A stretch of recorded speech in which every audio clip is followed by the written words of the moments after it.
Welcome to Executive Leaders Radio, your spot in the corner office, the radio show where executives share their secrets to success. Executive Leaders Radio. You're listening to Executive Leaders Radio. This is your host, Herb Cohen, with my co-host, Ethan Milrod, Go2Tech, Daley Tipton, Evolution Energy Group, and Sophia Kariakotis, Emmanuel Insurance. Ethan, can you please give us a rundown on who we have on the air today, please?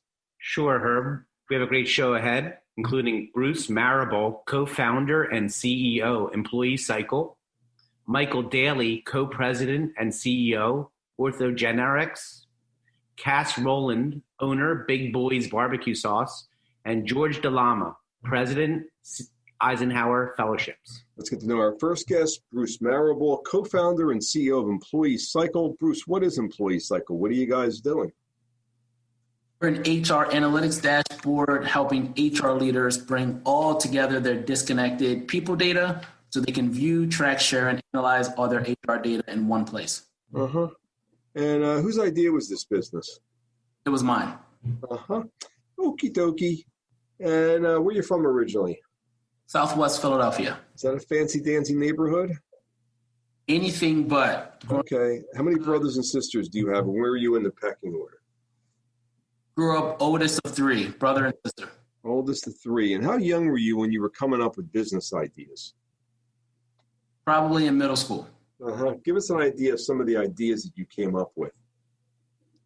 I would shovel snow. I would clean in front of people's homes. If they had anything to do in their house, I would try to help out there. Basically, anything I could do to make a buck, I was doing it. You actually mentioned you were trading baseball cards as well. And where did this entrepreneurial spirit come from? Was this prevalent in your neighborhood? Was it prevalent with your friends? Where did it come from?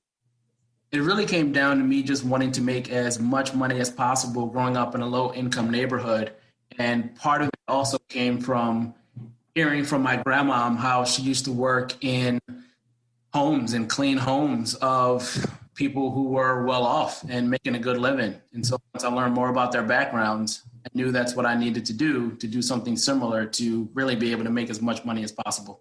Wait a minute. What gave you confidence that you could make money was your grandmother cleaning people's homes and telling you how they lived, and you thought that you could do that too? Yeah, and it wasn't necessarily the confidence. It was just more so the idea. There weren't really other people around me doing the types of things that I thought could basically provide the lifestyle that I wanted. And so hearing about and getting exposed to how people were doing things to create that type of lifestyle for themselves, I knew that's what I wanted. Ethan? Bruce, tell us a little bit more about your relationship with your grandmother. You spent a lot of time with her, didn't you? I did. My grandmother was and still is my heart. She taught me about things like valuing $1. You know, back then as a young kid, I wanted to buy the most expensive clothes. And she used to tell me that the rich people that you work for only had 4 suits and 3 shirts. And so stop trying to focus on the stupid stuff and focus on the most important things if you really want to make it. So how did those lessons that she taught you then have an effect on what you do today? It made me more disciplined. It made me more focused. And it made me really appreciate hard work and making sure that I always kept my eye on the ball and I wasn't distracted from surface things. How about Mom? Tell us about Mom. Mom always worked in a school. She's currently a secretary at a elementary school. And for her, education was everything. So when other kids could get away with a B, me either had to have straight A's or might get a whooping, might get a yelling at. It just all depended on the day. Mm-hmm. Daley? So when we were in the green room, you were talking about some activities you had when you were 8 to 14. Tell us about that. Yeah, the thing that I pretty much spent the most time with was chess. So chess, coming from a low-income neighborhood, how did that evolve? Well, for me, it really was eye-opening to make your next move your best move. And that's pretty much the mentality that I've had since then. Really learning how to focus on what are all the scenarios that you have in front of you, how your opponent or whatever is in front of you is going to react to your move, and then how that could play out depending on the situation and the moves that you decided to make. So what I hear you saying is you thrive on that strategy. So how do you apply that today in your business? I do. In the business, it really makes me focus on understanding scenario planning and making sure that our business will survive and thrive regardless of what's happening in the world. And it's been especially mission critical dealing with navigating our business through things like COVID in 2020. Excellent, Daley. Sophia? Tell us a little bit more about the fancy dancy neighborhood that Herb was talking about earlier. So it was a rough neighborhood. A lot of great people, but low income, rough neighborhood. A lot of drugs, a lot of violence, fighting, shootings.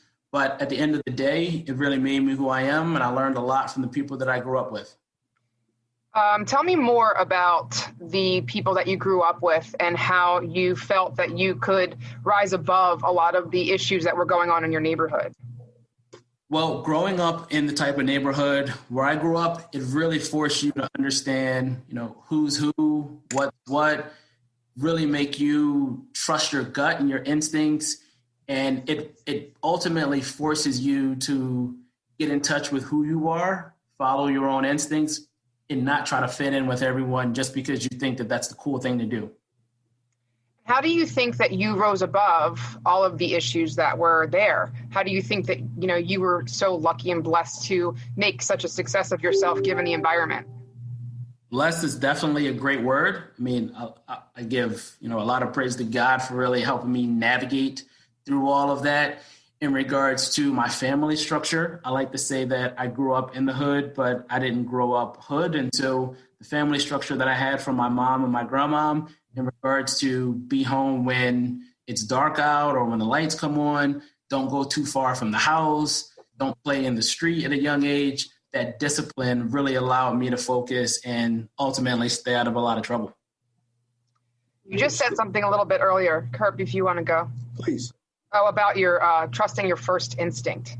And what does that have to do with your business today? Well, when you run a business, there's a lot of things that you can do with your business. There's a lot of decisions that you have to make that are short-term and long-term decisions that are going to impact the success of your business. And sometimes you don't have a lot of data to be able to make decisions. So you really have to just follow your own instinct and make sure that you're basically doing the best thing that you think is best for your company. Bruce, have you ever been involved with starting any other businesses? Too many, yes. Uh-huh. And so you've been involved with a lot. You're always thinking of business ideas. You're always trying to figure out how to make money, right? Uh-huh. Always. How old are you, and are you married or single? 37, married, no kids. How long have you been married? 5 years. Did your wife have any idea who she was marrying?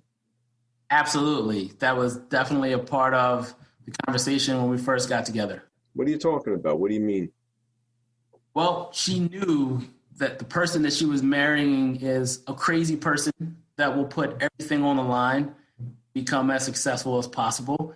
And so she knew that being with me was going to be a crazy roller coaster, but she knew that's what she signed up for. And hopefully when she hears this, I think that she's happy with the decision that she made. So she hasn't divorced you yet. Ethan, what are you thinking? I'm just wondering, Bruce, today, when you're work, do you hear your grandmom talking to you and still giving you lessons today? And what is she telling you? I do. A lot of people don't use these terms and these sayings today, but things like don't cry over spilled milk, or the reason why they put an eraser on a pencil is because we all make mistakes. Those type of sayings that she would tell me as a young kid have really impacted how I make decisions and how I move on a day-to-day basis. Wow, they really resonated with you, huh? Absolutely. Mm-hmm. What are we missing? What don't we know about you that we ought to know?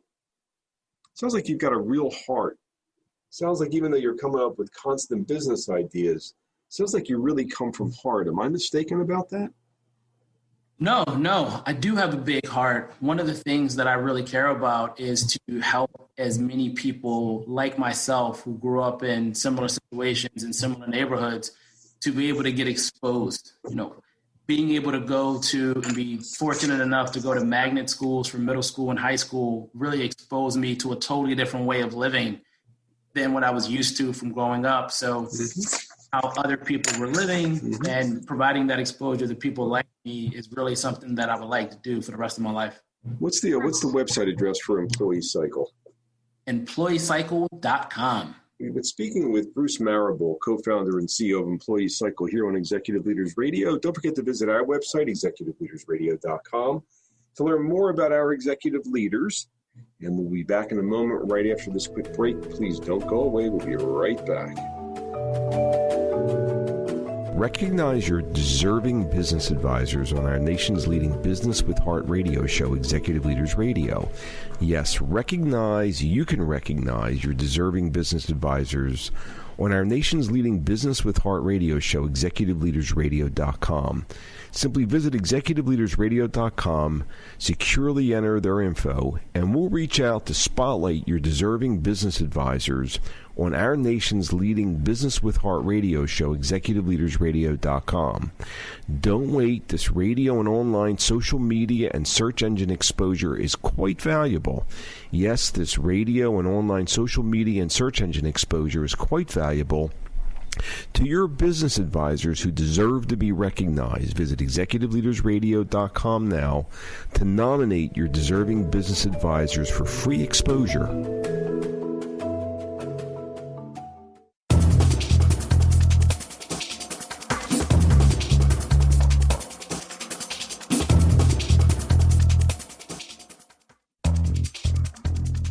We're back. You're listening to Executive Leaders Radio. This is your host, Herb Cohen, and we'd like to introduce Michael Daley, co-president and CEO of an organization known as OrthogenRx. Michael, what is OrthogenRx? What are you guys doing? OrthogenRx is a company that was started we're a commercial stage company selling products for treating osteoarthritis knee pain. Simply wear the Jiffy Lube, putting the good stuff back in when your knee breaks down. We put the 50 weight oil when it degrades to 5 weight oil. Where are you from originally? Originally from Lynn, Massachusetts, and I reincorporated my R's. How many brothers and sisters, and where are you in the pecking order? I was the oldest of 2. And 8 to 14, what kind of stuff were you up to? Well, I was involved in Little League. Early on, I got involved in Pop Warner football. Loved that, but got injured and had to give that up. Other than that, it was a very tight neighborhood, and we did a lot of pick-up games of either tag football or kick the can or whatever it was. Ethan? Mike, you shared with us in the green room earlier a little bit about the uniqueness about how you put that team together. Can you share that with the listening audience? Well, it was more of an observation. You'd go in and, you'd divide everybody out and you go to picks. And then inevitably, the one that ran the show here is the one that had the catcher's mitt, the ball, and the bat, for which you couldn't play the game if you didn't have that. And so consequently, they tended to change the rules as things went along. And if they were losing, all of a sudden they got 4 outs, et cetera, et cetera. I didn't find that fair. So it was one of the things I asked for as a gift was a catcher's mitt. I already had a ball. Bats were a little bit more common. So once I got the catcher's mitt, then I was able to maybe lead that and make things a little bit fairer in that game. Yeah, fairer. What does that say about you, this fairness? Well, fairness is real important. I want to treat everybody equal. I mean, even later part in life, I became a Quaker. They're about equality and treating everybody similarly. So that's real important how I run my company, as well as and also giving back, mentoring students that are coming up, et cetera. Daley? When we were talking earlier, you talked about the science being in your blood. Talk about what you were doing as a kid related to science. Yeah, I think that the first part of science is you have a problem and you have to have a methodology to kind of solve that problem. I was naturally focused towards things, the mechanical, trying to figure out how things were going.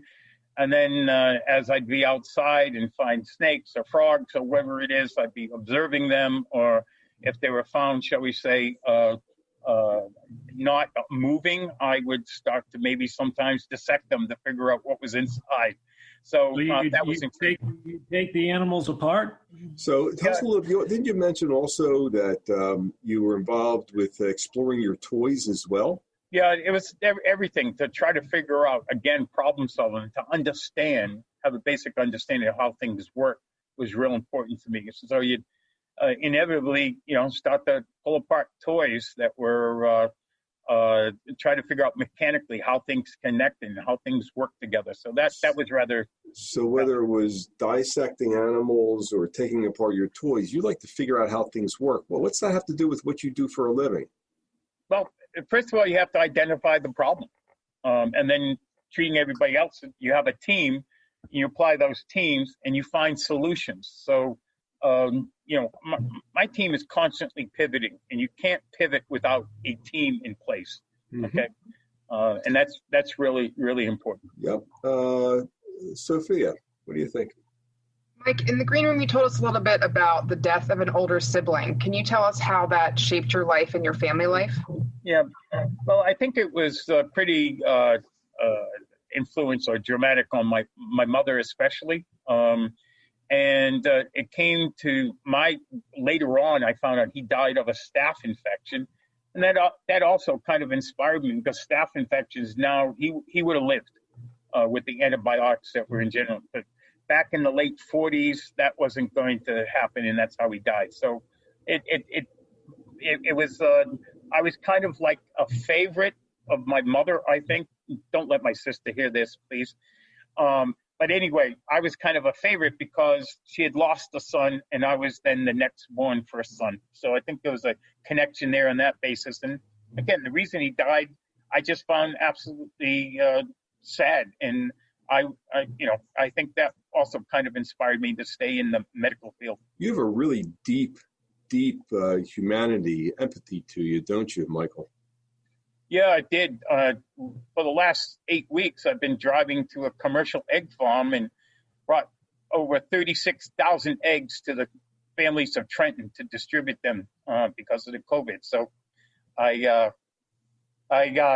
do whatever is necessary. So president and CEO of a company with over 40 million in revenue, and I'm spending my day going up to Pittman, Pennsylvania to help the commercial egg farmer and the families in Trenton.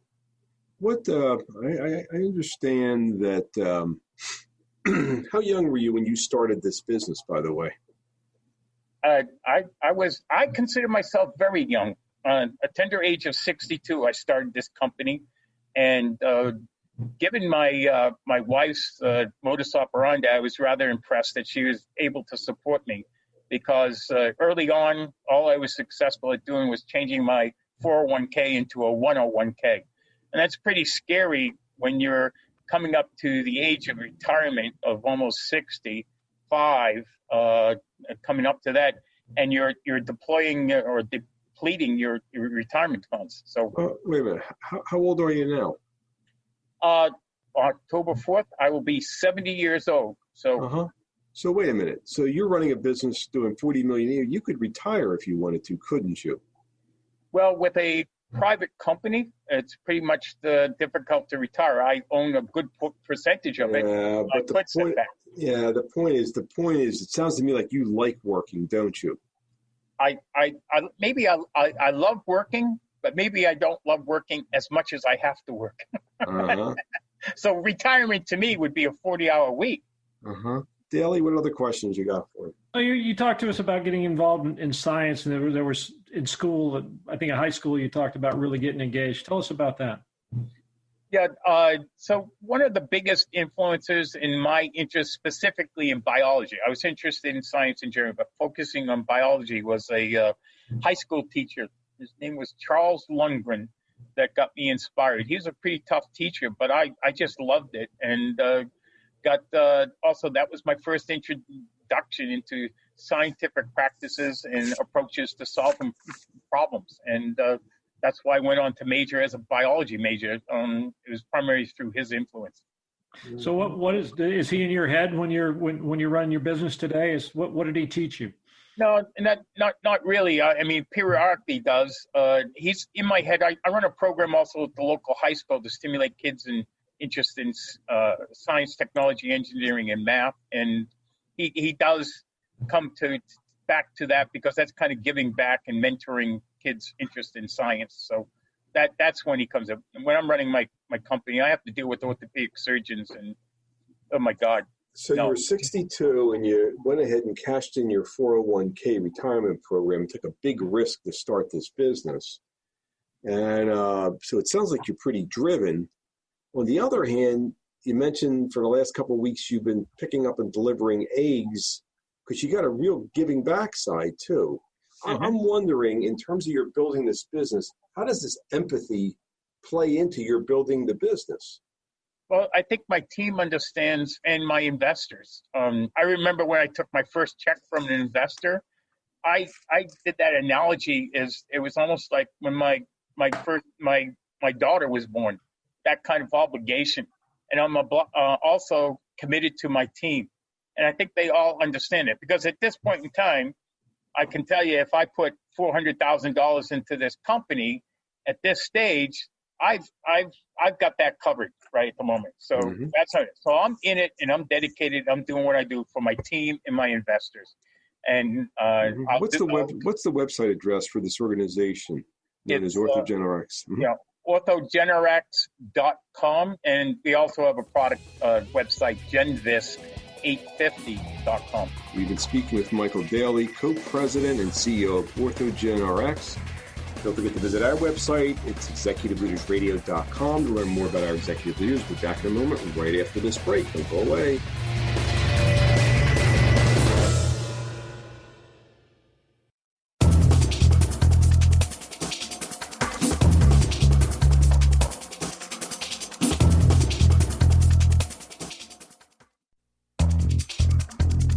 We're back. You're listening to Executive Leaders Radio. This is your host, Herb Cohen, and we'd like to introduce a gentleman by the name of Cass Rowland, who's the owner of Big Boyze Barbecue Sauce. Cass, what is Big Boyze Barbecue Sauce? What are you guys doing? Well, I'll tell you the truth. Big Boyze Barbecue Sauce is a unique barbecue sauce. It has everything you like about barbecue sauce in one bottle. You can taste from North Carolina, South Carolina, Memphis, Chicago, and Texas. All in one bottle. A little bit of everything and too much of nothing. I stand by my slogan, it's just good. Where are you guys distributed? Where can people buy your barbecue sauce? Well, you can get it from some giant supermarkets and you can get it from some Walmarts. But I advise everybody to go on my website. All my locations are on it. We're in a lot of mom and pop stores and we're just making it happen. Where are you from originally? Originally, I'm from North Carolina. And how many brothers and sisters, and where are you in the pecking order? I am the youngest of 9. And tell us about your reputation amongst your siblings when you were a kid as the little brother. I've just been a little brother. I guess they as a little brother, I think they looked out for me. They also they go to me, they tease me, but they really helped me be the person that I am today. Mm-hmm. Didn't you also mention that they sent you to do their bidding with your parents? Yeah, from time to time when they needed certain things or certain activities or wanted to go a certain place, or sometimes they would send me in to talk to my mom and dad, because I believe as my mother and father, after parenting 9 kids, they kind of got a little more lax in their parenting skills, and I benefited from a lot of that. Sophia, give me a hand with that.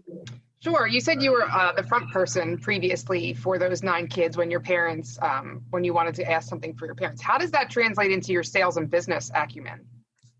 Well, I think it causes me just to be myself and use what God has given me.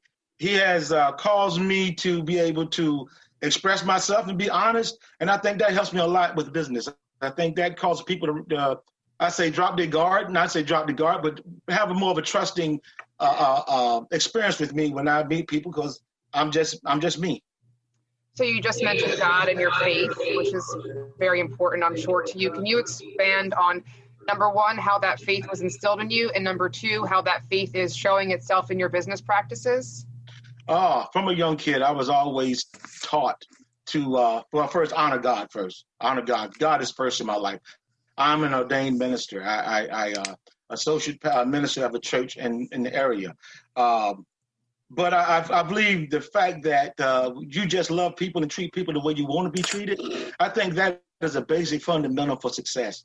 I mean, when you love people and treat people in a way that that God would expect us to treat them, I think favor comes in. And I think when you have favor in your life, it goes further than any financial gain. It goes further than anything else. So I think just honoring God in your life and treating people the way that God would have you treat them, I think that's been very influential and very beneficial for me in business. So you're saying that your faith has taught you to be trustworthy, which has basically made you successful in your sales process.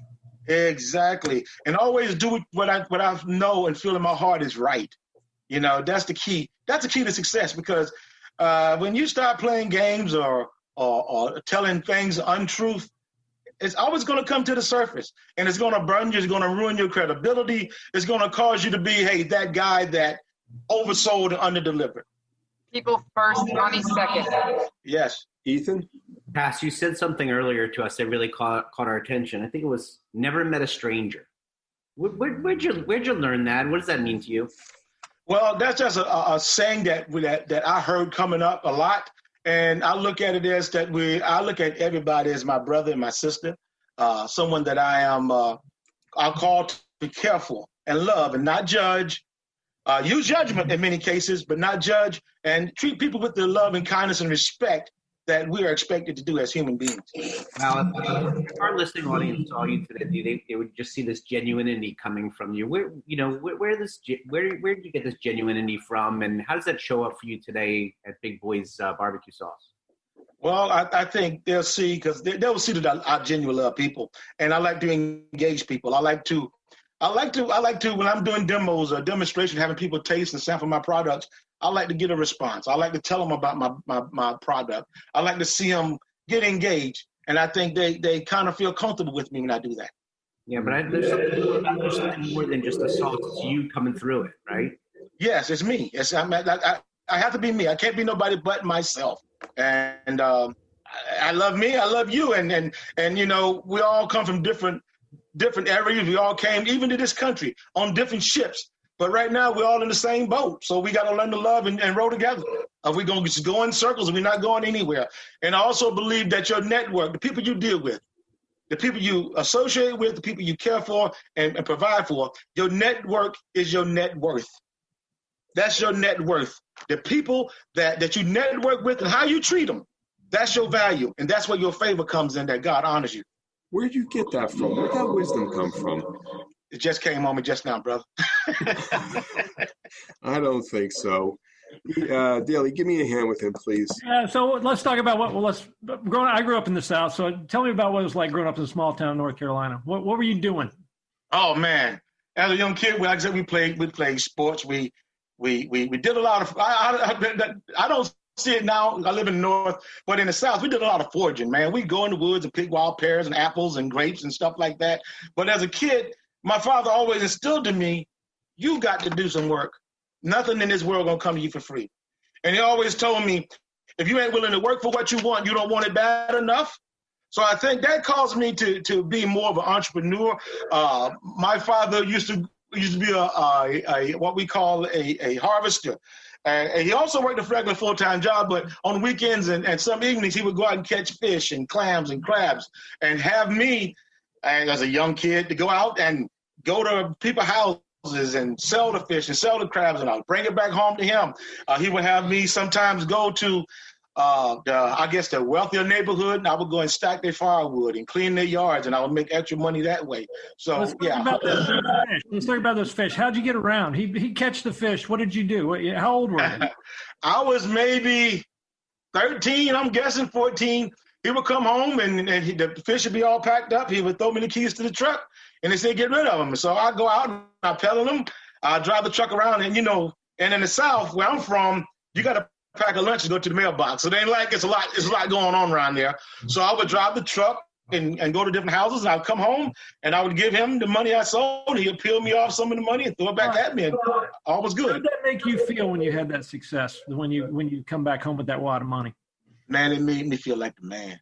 It really gave me how can I say it motivated me to want more. Truthfully, it just felt good to know that I've earned some money, and there's opportunity to make more later. Same type of pride today with the barbecue sauce? Yes, sir. Yes, sir. What do you mean? What's the connection between selling the fish and the barbecue sauce? Where's the connection there? Well, I tell you, when I first started this business, I would go to different stores, different mom and pop stores, and ask for the store manager. And I would give them a bottle of my barbecue sauce, and I would say, listen, take this home and you feed your family. I'm going to call you next week, and we'll talk about this. That's the same mindset I had as a kid. I guess I would get up and go and peddle fish and meet people and talk to people, and I guess that's a correlation there. So Cass, how do you know when you have it? I try to be humble and say it. I find myself, I know that I have a good product. I pride myself in trying to be a good guy. If that's considered it, yes, I have it, and I think that's something that's been instilled in me from a child. But as far as the barbecue sauce concerned, I think it was it when I could give it to people and I would get a response. And people would say, Cass, you really need to do something with this barbecue sauce. You need to take this to the next level. Oftentimes they mix ingredients, but they also mix love in with it too. Would you say that's the case for you? It's all love. It's all love and all pride. Like I said, I'm from North Carolina, man, and we love barbecue, and it's like a religion. So if you're in a group of guys and y'all are cooking and talking stuff, if your food ain't hitting, you can't talk trash. So I like to talk trash. So if you can't stand by what your stuff tastes like, then you ain't got no ground. What's the website address, Cass? BigBoyzeBBQSauce.com. That's Boize, BOIZE.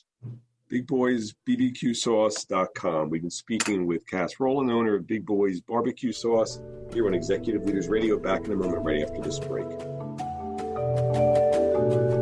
You now can recognize your deserving business advisors on our nation's leading Business with Heart radio show, ExecutiveLeadersRadio.com.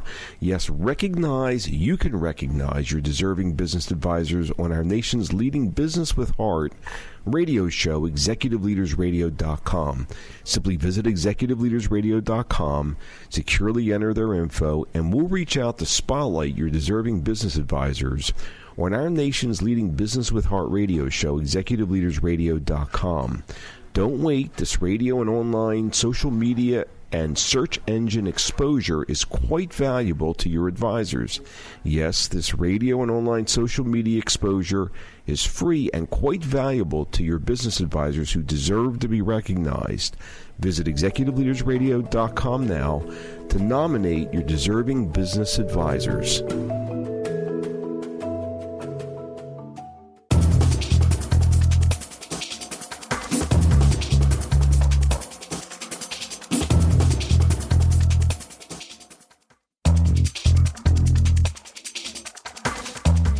Back. You're listening to Executive Leaders Radio. This is your host, Herb Cohen. We'd like to introduce George Lama, president of Eisenhower Fellowships. George, what is Eisenhower Fellowships? What are you guys doing? It's one of the world's premier international leadership exchange organizations. It's a non-governmental, nonpartisan, nonprofit based in Philadelphia that brings leaders from all over the world to the U.S. and Americans overseas. Wow. Where are you from originally? I'm originally from Chicago. How many brothers and sisters? Where are you in the pecking order? I grew up the oldest of two with a younger sister. Tell us a little bit about, Ethan, why don't you take it? Where you want to go? George, tell us a little bit about the neighborhood that you grew up in. I grew up in Uptown in Chicago. It's a wildly diverse, incredibly colorful neighborhood that I read sociology books about in college. There were all kinds of people there in my sixth grade class of the boys. Two of us went to college, and at least a half dozen of us went to the joint, went to prison. One of my grade school classmates was just murdered in prison 2 years ago, apparently by a prison guard. So it was that kind of place. You gave it a name earlier. I think you called it a human laboratory. What did you mean by that? Well, there were all kinds of people there. Back then in the 60s, a lot of tensions. I personally got along with most folks there of different races and all kinds of different backgrounds. But what I didn't know as a kid was this was really a colorful human laboratory of different types of people from different backgrounds and different behaviors. And it prepared me for everything I ever did afterwards. How did it prepare you? How did that neighborhood prepare you? First of all, you had to figure out who was who and what was what, and immediately friend or foe. I had a foot in two cultures because inside my home we spoke Spanish, being an immigrant family. Outside my home they didn't, and it was hostile to that. And so I had to figure out right away, is this person going to mess with me today or not? Are they telling the truth? Are they lying? I wound up becoming a journalist. It was great preparation for that. And you mentioned as a journalist you had traveled to 60 some odd countries. I wonder how that travel to all those countries, number one, what attracted you, and number two, how's that affecting your role at Eisenhower? Well, first, how did I come to do that? I got to work at the Chicago Tribune, my hometown paper, where I started as a summer intern. And having an international background at home with grandparents, we had 3 generations. My mother was separated from her family in Cuba. And I had a great uncle who was killed in World War II, fighting in Italy. And I was a voracious reader of history as a kid, and I knew instinctively there's a bigger world out there. I always thought he died so far from home. There's a big world out there. I want to take a big bite out of it. And I had stories to tell that nobody else understood. So that helped lead me to become a journalist. And then this is a fantastic international organization. Most of my career was spent working overseas, covering wars and mayhem and all kinds of stuff. And so when they came to recruit me to come to Philadelphia to do this, it seemed like a very natural transition. Perfect. Sophia? You talked about a little bit about the separation of your family. Obviously, you're of Latin descent and that family is super important. Tell me a little bit about your family and the separation that you were talking about. Well, my parents came as young newlyweds, not speaking English, to Chicago, of all places, before the Cuban Revolution. Most people think Cubans came all after the revolution. They came before.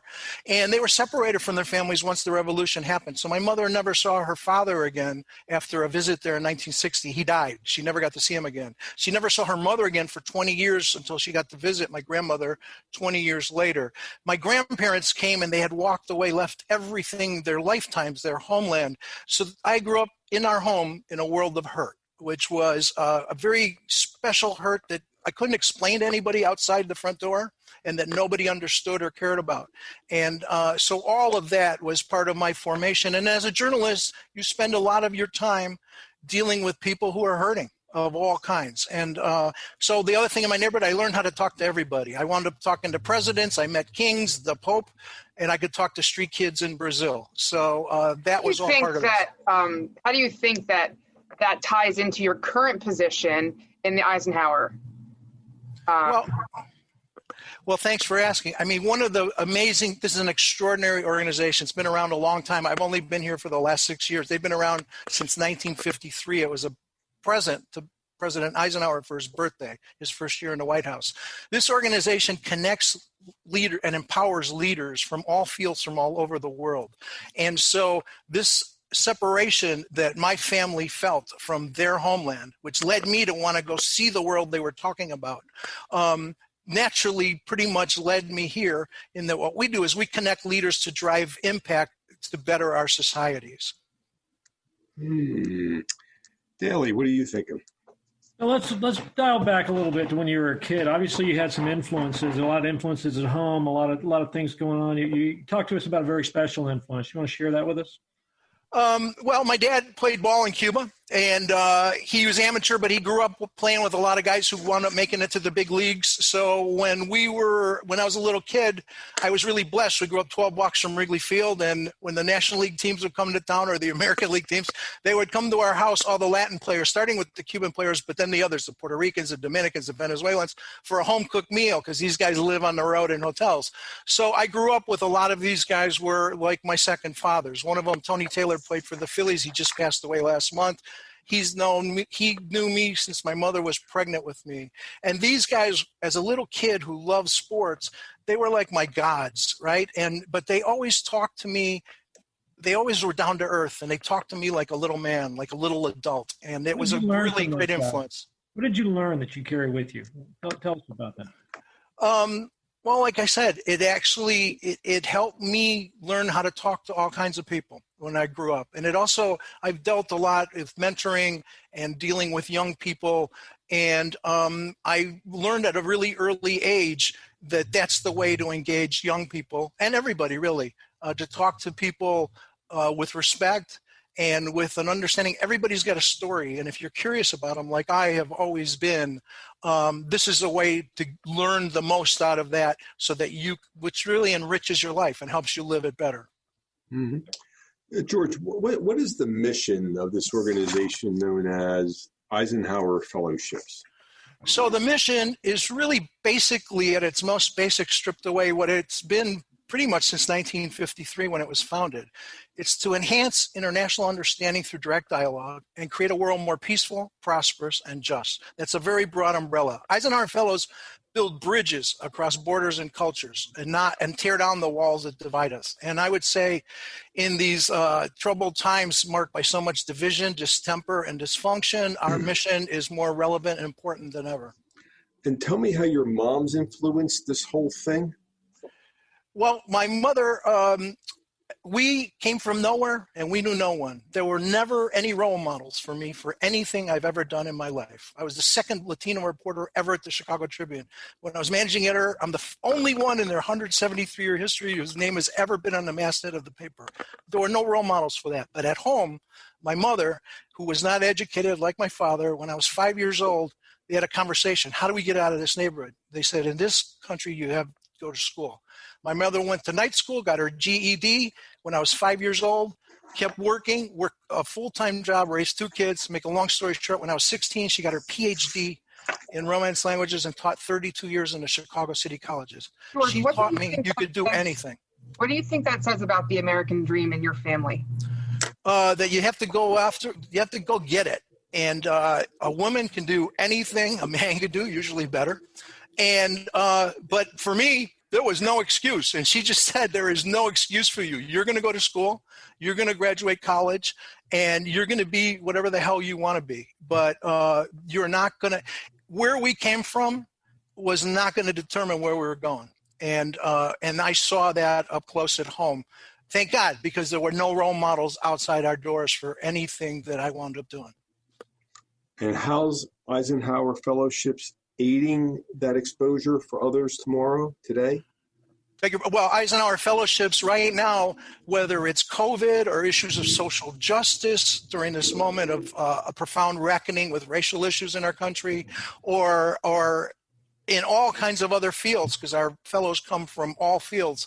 Eisenhower Fellows are doing groundbreaking work all over the world. We have fellows in more than 100 countries. There have been 2,400 of them.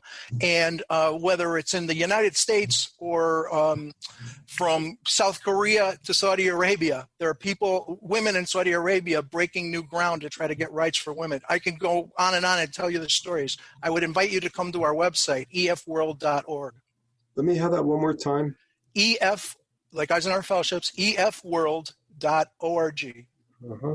George, what are you most proud of?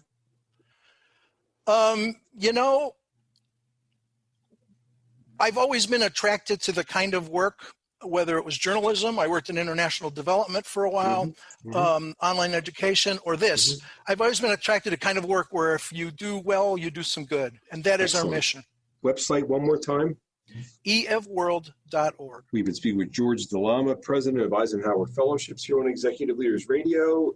Ethan, can you give us a rundown on who else we had the opportunity of speaking with today? Absolutely, Herb. We've had a great show today, including Bruce Marable, co-founder and CEO, Employee Cycle, Michael Daley, co-president and CEO, OrthogenRx, Cass Rowland, owner, Big BOYZE Barbecue Sauce, and George Lama, President, Eisenhower Fellowships. I'd like to thank my co-hosts, including Ethan Milrod, GoTo, Daley Tipton, Evolution Energy Partners, Sophia Carriacotis, Emmanuel Insurance, for giving me a hand structuring the questions, hopefully providing a listening audience an educational and entertaining show. I'd like to thank our listening audience for listening, otherwise we wouldn't have a radio show. Don't forget to visit our website, executiveleadersradio.com. ExecutiveLeadersRadio.com to learn more about our executive leaders. Thank you for joining us today and have a nice day. Bye-bye.